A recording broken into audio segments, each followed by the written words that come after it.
కృష్ణా జిల్లాలో మోంతా బీభత్సం సృష్టించింది. తీర ప్రాంతంలో పెనుగాలులతో కూడిన భారీ వర్షం కురిసింది. మచిలీపట్నంలో బలమైన గాలుల ధాటికి రహదారులపై వృక్షాలు విరిగిపడి రాకపోకలు నిలిచిపోయాయి. మంగనపూడి బీచ్ వద్ద సముద్రం 300 మీటర్లు ముందుకొచ్చింది. కృష్ణా జిల్లాలోని తీర ప్రాంతంలో చాలా వరకు విద్యుత్ సరఫరా నిలిచిపోవడంతో చీకట్లు అలుముకున్నాయి.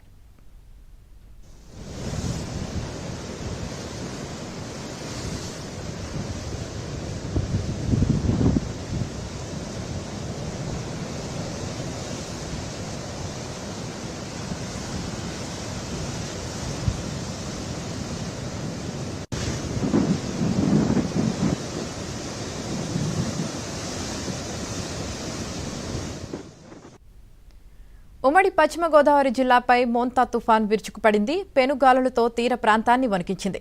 నర్సాపురం, మొగల్తూరు, ఎలమంచలి భారీ వృక్షాలు కూకటి వేళ్లతో సహా నేలకొరిగాయి. పశ్చిమలో నిన్న ఉదయం నుంచి కుండపోత వర్షం కురిసింది. సాయంత్రానికి గాలుల తీవ్రత మరింత పెరిగింది. రాత్రి 7:30 నుంచి పరిస్థితి భయానకంగా మారింది. సముద్రం అల్లకల్లోలంగా మారి 100 మీటర్లు ముందుకు చొచ్చుకొచ్చింది. అలలు ఎగిసి పడుతుండటంతో పీఎం లంక వద్ద గట్టు కోతకు గురైంది. అలల హోరుకు తీర ప్రాంత ప్రజలు భయంతో బిక్కుబిక్కుమంటూ గడిపారు. గాలులకు పలుచోట్ల భారీ వృక్షాలు, విద్యుత్ స్తంభాలు నేలకొరిగాయి. కరెంటు సరఫరాకు తీవ్ర అంతరాయం ఏర్పడింది. ఇక ఏలూరు జిల్లాలో మంగళవారం ఉదయం నుంచి ఈదురు గాలులతో కూడిన వర్షాలు కురుస్తున్నాయి. కైకలూరు మండలంలో కొల్లేరు వరద ఉధృతి పెరిగింది.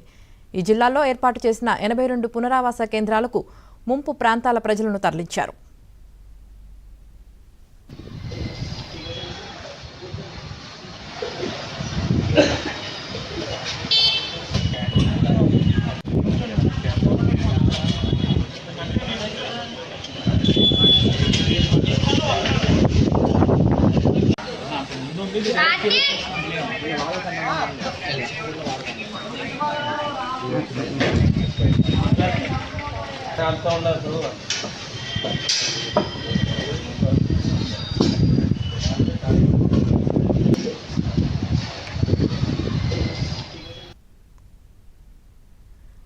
ఇక ఇటు తెలంగాణ పైన మోంతా తుఫాన్ ఎఫెక్ట్ పడింది. తెలంగాణలోని పలు జిల్లాల్లో భారీ వర్షాలు కురుస్తున్నాయి. హైదరాబాద్